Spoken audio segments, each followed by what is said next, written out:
Welcome. This is This Week in Review, a weekly program where we bring to you major stories that made the headlines in the last week. I'm your host, Princess Ken Ochoma.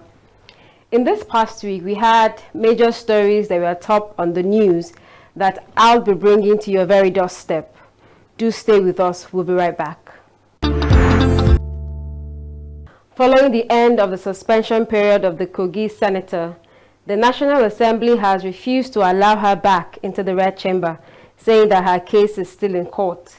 The People's Democratic Party, PDP, has described as unconstitutional the attempt by the Senate to stop Senator Natasha Akpotudwanga from resuming after serving a 6-month suspension. The National Publicity Secretary of the party, Debo Ologwagba, in a statement warned that using the National Assembly establishment against an elected senator was a gross violation of the 1999 Constitution. He said it was highly provocative for the Senate to cling to its standing rules, describing it as a clear and present danger to democracy and the overall stability of the country. Ologwagba said the development is part of wider efforts by the APC-led government to suffocate the opposition, which it said confirms the creeping totalitarianism in the country. He advised the Senate President, Godswill Akpabio, to come clean on the various allegations, insisting that Senator Akpotudwanga's suspension had already been served. The PDP urged the international community, democracy institutions, and rights advocacy groups to condemn what it called a renewed attack on the Kogi Central lawmaker. The Socioeconomic Rights and Accountability Project, SERAP, also has urged the Nigerian Senate to immediately reinstate Senator Natasha Akpotudwanga and allow her to resume legislative duties. In a statement, SERAP said the Kogi Central lawmaker suspension, which started in March, has ended and should not be extended under any pretext, stressing that there is no law in Nigeria that prevents the resumption of her legislative duties pending the hearing of the case in court. It warned that such an action undermined the rule of law, stressing that the senator, who had formally notified the clerk of the National Assembly of her intention to resume on September 4th, must be allowed back to the chamber. The rights group also demanded the immediate payment of all her outstanding salaries and allowances for the duration of the suspension. Also, the African Democratic Congress, ADC, has strongly criticized the refusal of the Senate to allow Senator Natasha Akpotudwanga to return after completing her 6-month suspension. This was contained in a statement signed by the National Publicity Secretary, Malam Bolaji Abdullahi, on Wednesday. In a statement, ADC described the continued obstruction as malicious, illegal, and morally indefensible, warning that it is a direct attack on Nigeria's democracy. The ADC argued that the move is not just about Natasha, but about setting a dangerous precedent where the will of the people can be ignored. The party stressed that Natasha was elected by the people of Kogi Central to represent them, and denying her access to the chamber is, by extension, denying her constituents the right to be heard. The party also criticized the clerk of the National Assembly for refusing to process her return, saying his role is not to adjudicate, but to facilitate. The ADC warned that the treatment of Senator Natasha could further discourage women from participating in politics, and demanded that she be allowed to resume her duties without delay.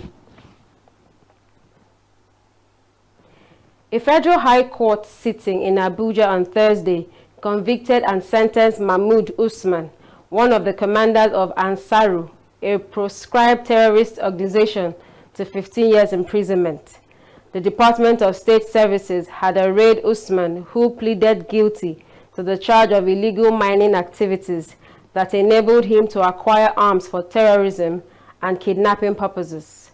The trial judge, Justice Emeka Nwite, however, ordered the defendant to be remanded in the custody of the DSS, pending his trial for 31 other charges preferred against him by the service. In a 32-count charge filed before the Federal High Court, Usman and Abubakar Abba were alleged to have committed acts of terrorism sometimes in 2022 by attacking Wawa cantonment of the Nigerian Army in Kainji, New Busa, Borgu local government area of Niger State, which led to mass casualties. They are also alleged to have received training in weapons handling and fabrication of improvised explosive devices from various terrorist camps and receiving training in war tactics from a terrorist organization in Mali. The DSS equally accused the commanders of masterminding the July 2022 Kuje prison attack, which freed more than 600 inmates, as well as planned attack at the Nigerian uranium facility and multiple kidnappings, including that of French engineer Francis Colomb in 2013. Following the sentencing, Justice Nwite fixed 21st of October for trial. The push for voter registration ahead of Nigeria's 2027 general elections is gathering momentum in Enugu State. Stakeholders are leaving no stone unturned in driving awareness and mobilizing citizens to acquire the permanent voters' cards, which is a vital instrument for participation in elections. Correspondent Chinemere Mikebunam, who has been assessing the progress of the exercise, brought us the update. Enugu, the undisputed political capital of the former Eastern region and the heartbeat of Nigeria's southeast, has recorded a relatively slow start in the ongoing continuous voters registration exercise. The low turnout in the first week has prompted a swift response from stakeholders. In Enugu South local government area, officials have ramped up community outreach, urging residents to register and secure their PVCs before the window closes. The registration is moving on very well, very well. In our INEC center at Ofiltu, Amechi, Okunano. And we've continued to be sensitizing people to go and register and get their permanent voters card when it will be out. Those who want to renew, those who want to do transfer, those that want to register the first time, those that their own has defaced, they can go for a renewal. Community sensitization efforts have extended to churches, markets, as well as other formal and informal gatherings. The Deputy Chairman of Enugu South Council outlined the focus of the sensitization campaigns in the area, including faith-based groups, youth organizations, and women-led associations. Please come out in your numbers to come and get your PVC, so that what happened last time will not happen to us. We need your PVC. Come out in your number. We know you are there. And I'm encouraging you that anywhere you are, even if you don't have a transport fare to go and do it or have anything, just get to me so that we know your location and we'll bring it close to your location to enable you to register. Please come out. The resident electoral commissioner for Enugu State, Dr. Chukwuemeka Chukwu, has also echoed the urgency of the exercise. He described voters' registration not only as a civic duty, but as a fundamental pillar for democratic development, including the long-standing call for state creation within the Southeast. Go to your local villages. Let them know that CVR have started. Then all the 17 electoral officers, even I went extra mile to inform people of Enugu State, the indigenous, go to your communities, meet a tank crier, PGs, that we have started this 2025 CVR exercise. We develop jingles, we do tank crier, but the problem we are having is either nonchalant attitude of people not taking national issues very serious. With the momentum building up and public enlightenment intensifying, Enugu is rising to the call. The journey of 2027 has begun, not at the ballot box, but at the registration point. In Enugu, Chinemere Mikebunam reporting for Signature TV News. The People's Democratic Party has launched a voter registration sensitization program in Oji River local government of Enugu State to educate residents on the importance of voter registration and encourage participation in upcoming elections. According to Gonno Walu, this initiative is a critical step towards strengthening democracy and combating voter apathy. To address the low voter turnout observed during the 2023 general elections, the People's Democratic Party in Enugu State conducted a voter education program in Oji River local government area, emphasizing the need for eligible voters to participate in the ongoing voter registration exercise. The Enugu State Chairman of the People's Democratic Party, Dr. Martin Chukwuwike, highlighted the need for widespread participation, particularly in the Southeast, to ensure the dividends of democracy and drive meaningful change. The governor is so much interested in this voter registration. So far, result they were I wish I got around. I'm going to buy a capital. We're Hoffman. Okay, about 12 votes. And I go on a vote. I think I can move 1 million. Then you can wear 800,000. It doesn't make sense.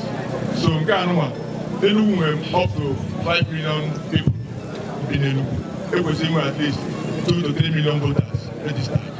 So, I know you register. The party leaders described the initiative as a vital step towards strengthening democracy and fostering positive change through active citizen participation in democratic processes. But the message here is clear. The only sure way to do it for him will through your vote. And the manage ATM will to vote. So you get the voters card will to vote. So open on a voter genobi. Na continuation of Oloma Petambana alone. Because on a go in the hack, look at our friend small school, look at our phone. Yes, sir. So for it to continue, you must have voters card. This voters registration those things. Every day, and we turn out from the wards. Even the EO met a come one day saying that the Noji is making it. Noji ne whatever people. Nobody able to look. Now getting Noji more machine. Can work better to the local government. The message is very clear. It's very clear. It is saying that we have brought it for others and we continue to do it for the sustenance ones. Since 1963, our Commission of Presidential Hotel, after legacy, of governor, there after the visit, so that I gave everybody the Nagawa, where I had their way. Awesome, had their way now. Legally, then we go in the airport, Caruana, according to standard, it is by this governor. Awesome, yes, I had their way. So I was shocked. I said, and I said, the government had a business. But this governor will go, a hotel will go 340 rooms of presented in Southeast Nigeria. The chairman of the Oji River local government area, Greg Anyebudike, commended the enthusiasm and participation of residents, noting that it will contribute to a brighter future for the people of Oji River. The sensitization that was kicked off today is very, very significant. Significant to the point that every nook and cranny of Oji River is charged up and energized to make sure that everybody registered and come out to exercise their franchise when the time comes. Participants expressed gratitude to the organizers of the sensitization exercise and pledged to share the knowledge gained with their families and communities, thereby amplifying the impact of the voter registration drive. We are here for sensitize our voters card, how to use it during the time of vote. I believe that people are going to get their voters card in preparation for the incoming election, and this will help us to vote another better candidate. So I want to tell them, show them how to dip hand in the ink after voting, clean your hands on your hair before you fold your card, so that they will not use ink and put everywhere on the card. It has been our tradition to pass information to the extent of mobilizing all along. This is not new in our system.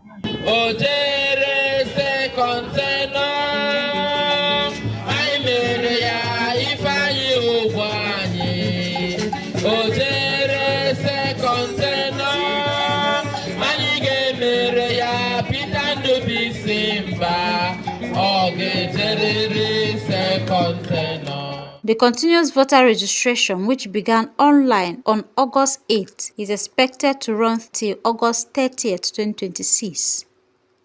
Ugonne Owalo, reporting for Signature TV. The Enugu State government recently launched its agricultural initiative to boost food security, empower farmers, and drive economic growth in the state. The initiative includes the distribution of tractors and agricultural inputs, including fertilizer, improved seedlings, and herbicides to registered farmers across the state. Correspondent Ugonne Owalo monitored the distribution exercise. The flag-off took place at the Michael Okpara Square in Enugu last month, where Governor Peter Mba announced that the program will reach the state's registered farmers. The ministerial rollout includes the distribution of bags of fertilizer, seedlings, agrochemicals, bundle of cassava stems, herbicides, mechanized support such as tilling machines, and additional tractors were also included in the scheme. The inputs are already being distributed to farmers in some local government areas of the state. The supervisor for agriculture in Enugu South local government area, Uche Nwankwo, described the distribution exercise as seamless. He said the initiative is expected to significantly impact local farmers, enhancing their livelihoods and contributing to the region's economic growth.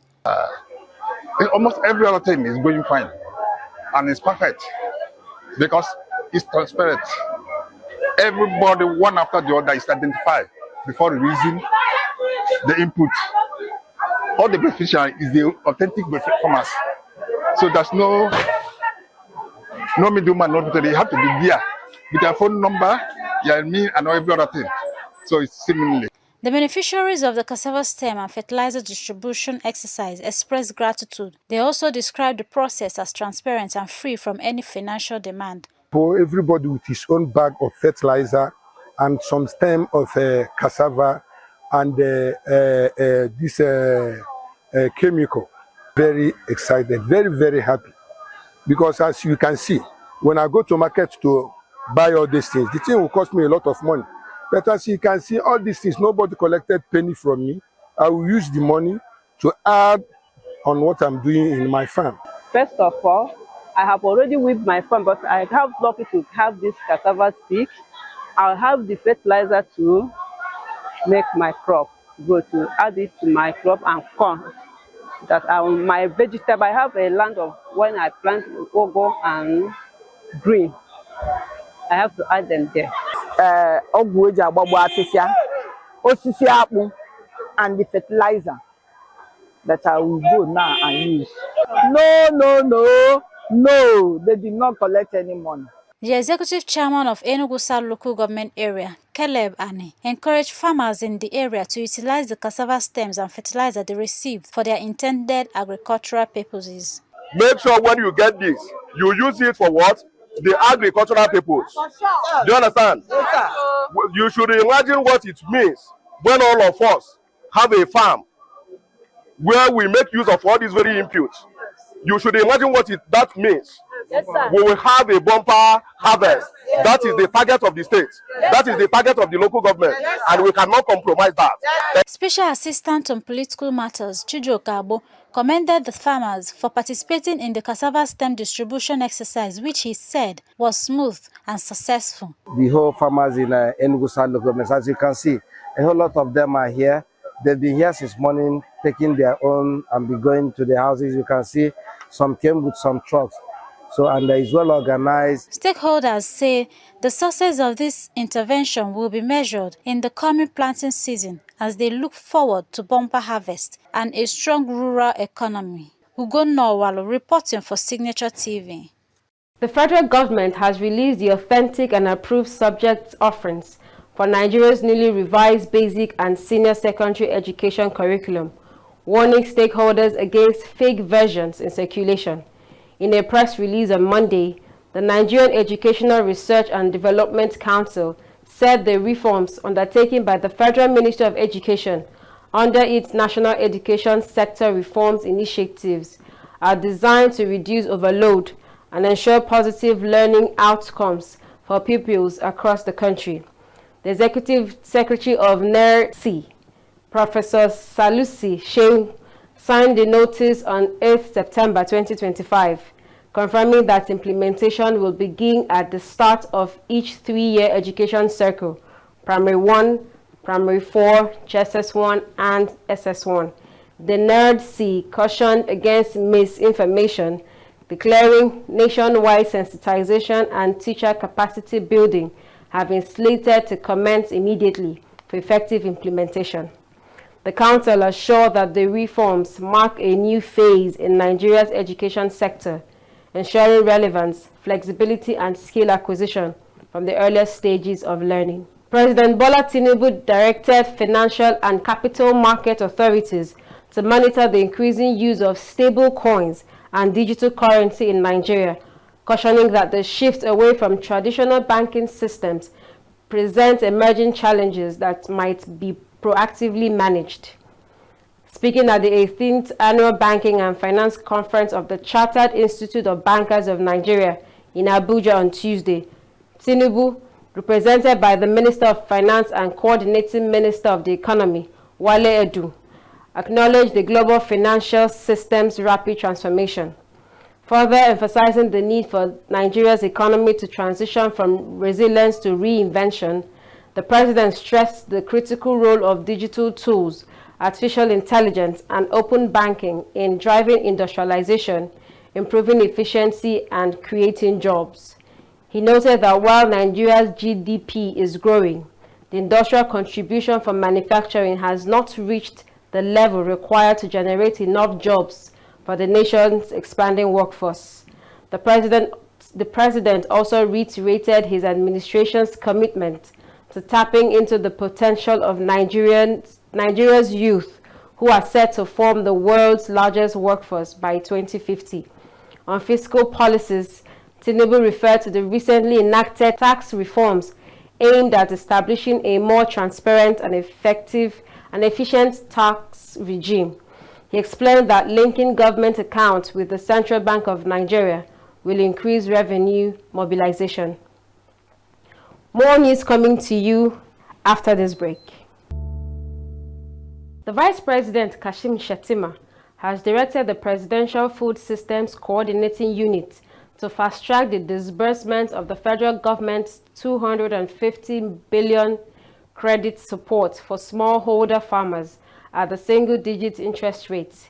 He gave the directive during the 6th meeting of the steering committee of the unit held at the Presidential Villa, Abuja.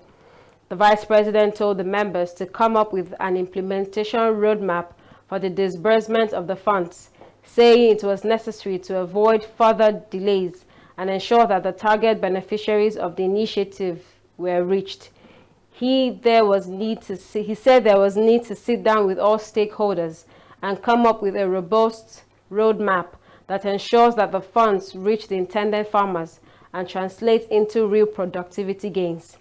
Shettima also called for improved collaboration among stakeholders to revitalize the seed sector and expand the strategic grain reserve through the ongoing reform initiative of the federal government. Earlier in her presentation, the coordinator, the Presidential Food Systems Coordinating Unit, Marion Moon, underscored the urgency of protecting Nigeria's fragile food security gains, as over 30 million Nigerians are still food insecure. She said the unit had recorded significant progress in strengthening coordination and collaboration with MDAs across all 3 tiers of government. The Kano State Governor, Abba Yusuf, approved the immediate reconstruction of the Yanshana Bridge in Kumbotso local government area, which collapsed during the week. The governor made the announcement at the government house after residents of Yanshana staged a peaceful protest to draw his attention to their plight. Governor Yusuf had assured the protesters that the State Executive Council, at its Wednesday meeting, would give formal approval for the commencement of work on the bridge, which has disrupted residents' daily activities since it collapsed. In addition to fixing the bridge, the governor also directed the completion of an abandoned secondary school project in the community. Governor Yusuf also instructed the chairman of Kumbotso local government to provide land for a new cemetery to serve the people of Yanshana. Governor of Kano State, Abba Yusuf, approved the transmission of a bill to the State House of Assembly seeking to criminalize same-sex marriage and other practices considered immoral in the state. The move was disclosed in a statement issued on Friday by the governor's spokesperson, Sanusi Dawaki Tofa.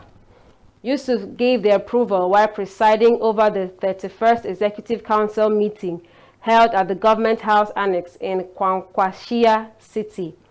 Nigeria already has a federal law, the Same-Sex Marriage Prohibition Act of 2014, which criminalizes same-sex unions and related activities nationwide, prescribing penalties of up to 14 years in prison. According to the statement, the governor stressed that his administration would not compromise on the values and teachings of Islam, insisting that Kano must continue to uphold its cultural and religious heritage. The bill, if passed into law, will specifically ban same-sex marriage and practices locally referred to as Madugo and Liwadi, which the government described as forbidden. Yusuf expressed optimism that members of the House of Assembly would treat the bill with urgency, citing its importance to the moral and social well-being of the state. The Anambra State Police Command busted an illegal factory located in Okpoko, Obaru local government area of the state, which produces fake soft drinks. This was disclosed in a statement by the spokesperson for the Anambra State Police Command, Tochukwu Ikenga. Ikenga said the operations conducted by the operatives were attached to the Rapid Response Squad, Okozu.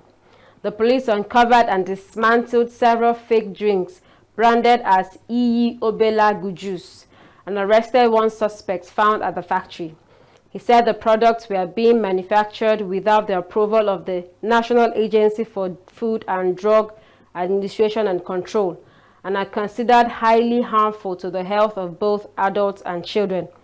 Ikenga said the State Police Commissioner of Police, Ikioyo Orotugu, has ordered a thorough investigation to track down other perpetrators and bring them to justice. The officers who stormed the Mpo area in Anambra State confiscated and sealed off the local manufacturing company, which specialized in the mass production of imitation exotic wines and other drinks in the states. Abia State's government said 140 primary health care centers have so far been completed under the Project Ekweme program, with a good number of them awaiting functionalization and open for public use. Commissioner for Information, Oke Kano, who disclosed this while briefing journalists in Umuahia on the outcome of this week's State Executive Council meeting, chaired by Governor Alex Oti, noted that reconstruction works are ongoing in many general hospitals, while pointing out that it is expected that the projects will be fully delivered before the end of November 2025. The commissioner said 2 cottage hospitals located at Abai and Umuihe communities are ready for commissioning. He further announced that plans are underway to establish 2 isolation centers for disease control in the state, adding that scoping of the 2 locations for the isolation centers is ongoing. He said one will be located at the Infectious Disease Hospital Aba, while the second will be at Uzo Akoli Leprosy Center, and noted that the Amateur Specialist Hospital and Diagnostic Center of Amateur is the state's flagship isolation center. On education, the commissioner said the State Ministry of Basic Education has continued to make considerable progress in the renovation of schools, training of newly recruited teachers, assessment of dilapidated schools, and supervision of secondary education, stakeholder policy alignment, and conduct of standardized examinations in the state. According to him, all these interventions underscore the state government's commitment to creating and sustaining a conducive learning environment that will position the state as a leading center of education excellence in the country. A virologist, Professor Oyewale Tomori, called on West Africa governments to take concrete steps to defeat Lassa fever, a viral hemorrhage disease that continues to ravage the region. Tomori, a former president of the Nigeria Academy of Science, made this call in his keynote address at the second International Lassa Fever Conference on Monday in Abidjan, Côte d'Ivoire. According to him, although progress has been made since the first conference in 2019, many of the challenges identified then still persist. Tomori said that Lassa fever is still recorded as an estimated 100,000 to 300,000 cases annually, with about 5,000 deaths, mostly in West Africa, despite decades of research and intervention efforts. He complained that several gaps remained, including the absence of a licensed vaccine, uneven access to diagnostics, donor-dependent funding, weak cross-border coordination, and persistent stigma that delays patients from seeking care. He urged ECOWAS member states to invest more resources, strengthen regional surveillance systems, and accelerate vaccine research and community-led interventions. The Lagos State government had activated its Public Health Emergency Operations Center as part of precautionary measures against a potential outbreak of the Ebola virus disease. The move follows an emergency meeting convened after the Democratic Republic of Congo, DRC, confirmed 28 suspected cases and 15 deaths, including 4 health workers, in its latest Ebola resurgence. Speaking after the meeting, the Permanent Secretary, Ministry of Health, Dr. Olusegun Ogboye, represented by the Director of Epidemiology, Biosecurity and Global Health, Dr. Ismail Abdulsalam, said the step was a proactive measure, as Lagos is a high area, being the busiest entry point with multiple international gateways. According to him, the state already has functional structures in place, including an isolation center with 14 to 18 bed spaces, equipped laboratories, and an enhanced surveillance system, while training for frontline responders across all response pillars will begin immediately. He also disclosed that Ebola advisories and fact sheets had been validated and would be circulated to public and private health facilities to keep doctors, nurses, and laboratory scientists alert. Health experts at the session assessed Lagos' preparedness using a comprehensive checklist that covered infection prevention and control, surveillance, contact tracing, laboratory capacity, case management, evacuation procedures, logistics, risk, communication, and budget planning. Communities across 4 local government areas of Imo State have pledged to end the practice of female genital mutilation by 2030. This follows concerns by various non-governmental organizations over the alarming prevalence of female genital mutilation in the state. This was made known during a series of interactive dialogues jointly organized by the Virgin Heart Foundation in partnership with the United Nations Population Fund and the United Nations Children's Fund. The local government areas are Oru East, Oru West, Wangele, and Nkwere areas of the state. In her remark, the Executive Director of VHS, Peace DK, commended the communities for their commitment and urged them to remain steadfast in eliminating harmful traditional practices. Also speaking at the event, the traditional ruler of Ofekata community, Eze Stanley, decried the health and social impact of FGM, pledging his support to ensure the harmful practice is rooted out. Nigerian men traveling alone will no longer be able to obtain tourist or transit visas to Qatar, following new rules introduced by the country's Ministry of Interior. The decision, which authorities say is meant to curb overstays, has sparked concerns that it would affect businesses and family connections, as well as wider relations between both nations. Under the revised rules, which applies immediately to both new and pending visa applications, only women or families are eligible to apply for visas, while men traveling independently are excluded unless accompanied by family. This new rule is a major setback for many Nigerians, particularly male business executives, students, and those using Doha as a connecting hub to Asia and Europe. Up next are the foreign news. Nepal Prime Minister KP Sharma Oli resigned on Tuesday as anti-corruption demonstrators defied an indefinite curfew and clashed with police a day after 19 people died in violent protests triggered by a social media ban. Protesters stormed and set ablaze the homes of Nepali ministers in Beosepati area of Latipur, and some ministers were plucked to safety by military helicopters.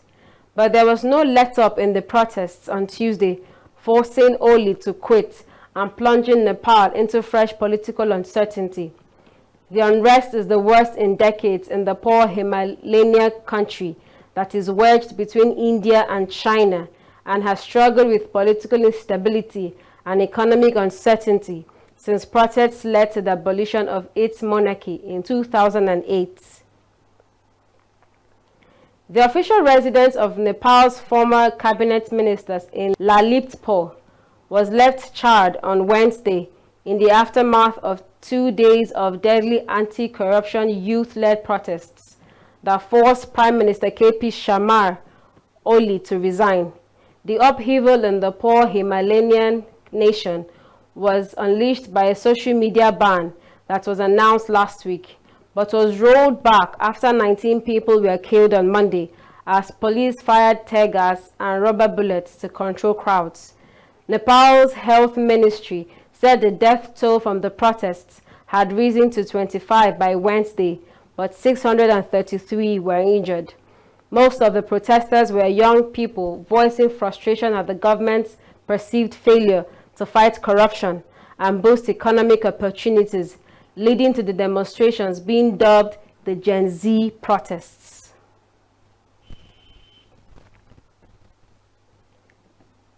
Kathmandu on Friday morning appeared calm following days of intense anti-graft protests, which killed 34 people this week, injured more than 1,300, and led to the resignation of KP Sharma Oli. Soldiers continued patrolling the quiet streets of the city as charred vehicles and debris lined various landmarks. At the Singha Duba office complex that houses the Prime Minister's office and other ministries, army personnel were seen removing graffiti from the walls.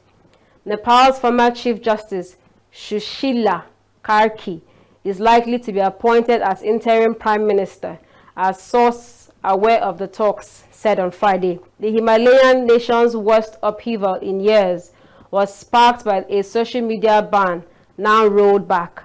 The violence subsided only after Oli resigned.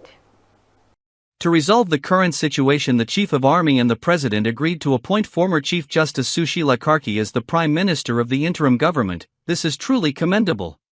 Tens of thousands of pro-Palestinian protesters lined the streets of Brussels on Sunday in a bid to put added pressure on Belgian and European Union politicians to take a stronger stance in opposition to Israel and in support of Palestinians in Gaza. I hope my country will be free, and we want to go back to our country, and we want it to be also free, and we have name for Palestine, Free Palestine. And yeah, we are doing these things for our country, the people, they loving Palestine because we are the right people. This land is for us, but Israel, they want to steal it from us. If you look, we see a lot of different people from all religions, from all countries. They gathered here to send a message to the government. Brussels is the capital of Europe, and still they fail us. So I think it's a very good thing what we do here, and I hope that genocide will stop finally. Police estimated that between 70,000 to 110,000 people joined the protest march. The protest was organized by a number of organizations, including 11-11-11, and many protesters were dressed in red to symbolize a red line against violence in the region. Starting from Brussels Nord station, the march stretched across 3 kilometers, heading to the area of Brussels, where European institutions are mainly located. Thousands waved Palestinian flags and chanted slogans as marchers walked to traditional Arab music playing through loudspeakers. The United Nations said on Tuesday it was seeking $139.6 million to help 500,000 people affected by earthquakes that struck eastern Afghanistan, and it urged donors to set aside any reservations about the Taliban authorities. The UN considers Afghanistan's humanitarian crisis to be among the worst in the world, but funding is down 35% since last year due to cuts from major donors, including the United States.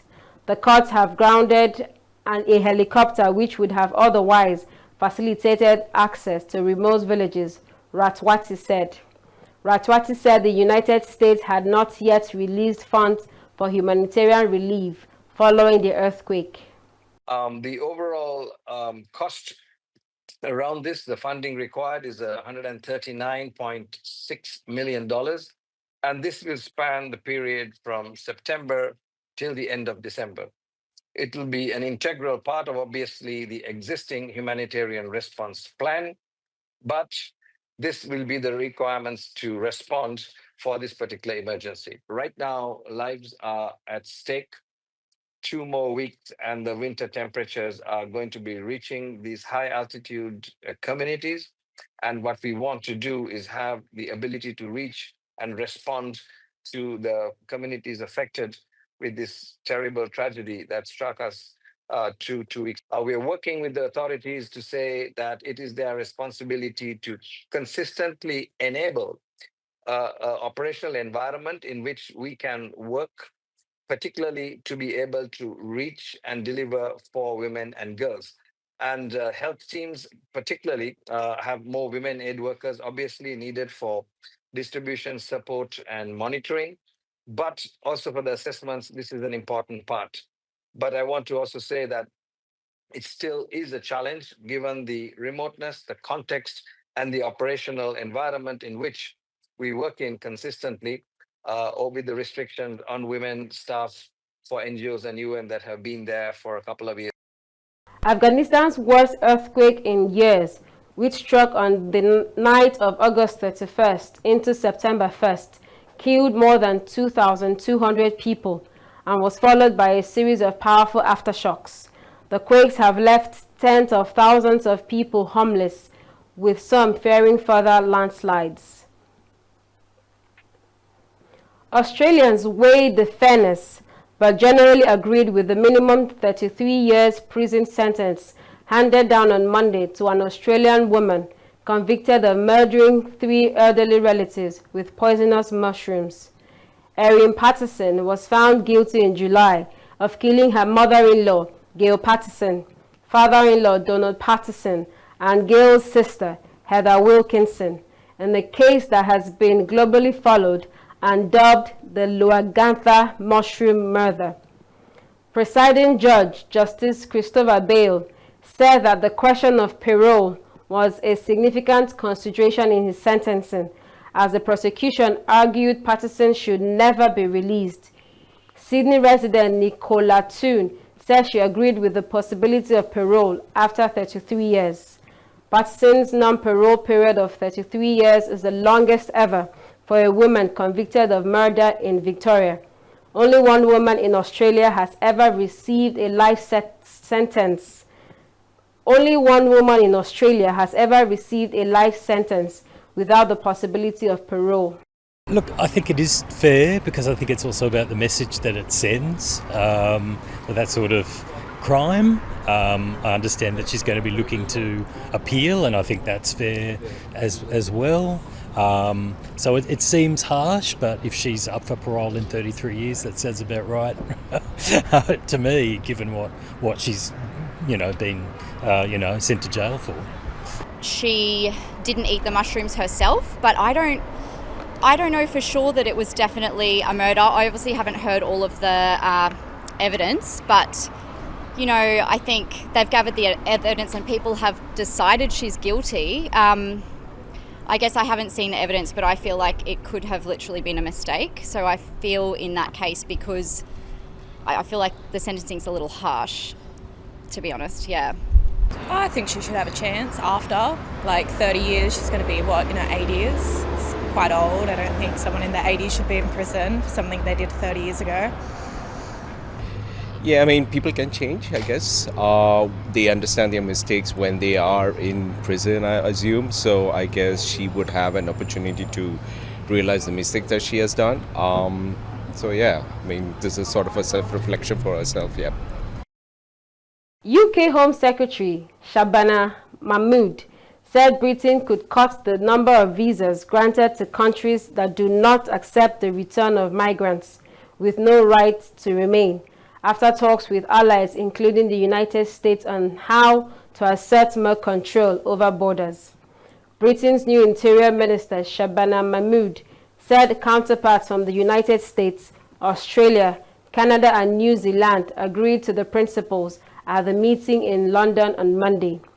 U.S. Secretary of Homeland Security Kristi Noem, who has been a leading figure in the Trump administration crackdown on illegal immigration, said that the countries agreed to share background information on any criminal history of migrants and work against cartels utilizing social media and technology companies to push their message. Talking to our Five Eyes partners about what more we can do to work together to make sure that our borders are secure and that our citizens feel safe.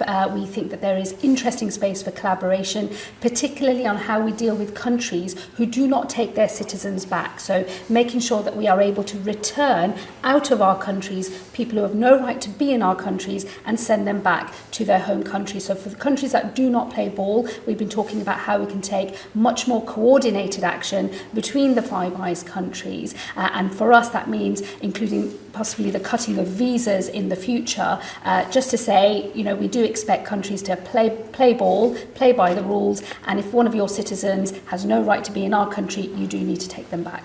In the end, this is about how you strike the balance between human rights on the one hand and securing our borders. I do think that that balance isn't in the right place at the moment. That's why we will come forward with changes to our domestic legislation and the guidance in terms of how we apply some of the convention rights legally here at home. And of course, I want to have a conversation, as I started in my previous job, with international partners in Europe who are also looking for a new conversation about how we can make sure the convention itself is fit for purpose in the modern era. A total lunar eclipse, also known as the blood moon, was observed on Sunday from around the world as the moon turned a deep red as it completely entered the Earth's shadow. The Earth, Moon and Sun aligned to produce a total lunar eclipse, making the moon lose its usual white light. The reddish appearance of the lunar surface is caused by rays of sunlight around the outer edge of the eclipse shadow, being filtered and refracted as it passes through Earth's atmosphere, bathing the moon indirectly in a dim copper glow. The degree of redness depends on the atmospheric conditions that vary with levels of air pollution, dust storms, wildfire smoke, and even volcanic ash. Madrid and Warsaw will host the 2027 Men's and Women's Champions League finals, respectively, UEFA announced on Thursday. The executive committee met in Tirana and decided the Men's Champions League final will be played at Estadio Metropolitano, home of Atletico Madrid, and the venue where Liverpool beat Tottenham Hotspur in the 2019 final. The women's final will be held at the National Stadium in Warsaw. UEFA also announced that its Super Cup match next year will take place in Salzburg, Austria. The 2026 Men's Champions League final will be held at the Puskás Arena in Budapest, while the women's showpiece match will take place at the Luleva Stadium in Oslo. Meanwhile, Italy's Football Federation in July gave Serie A the green light to allow AC Milan to take on Como in Perth, Australia, while La Liga hopes to move Villarreal's game against Barcelona to Miami in December, after the Royal Spanish Football Federation last month approved the request. The European soccer's governing body did not take a decision on requests from La Liga and Serie A to play a league match abroad, but UEFA said it would consult all stakeholders, including fans, before making a decision on the Serie A and La Liga matches. And that's it on This Week in Review. I am Princess Ken Ochoma. Thanks for watching.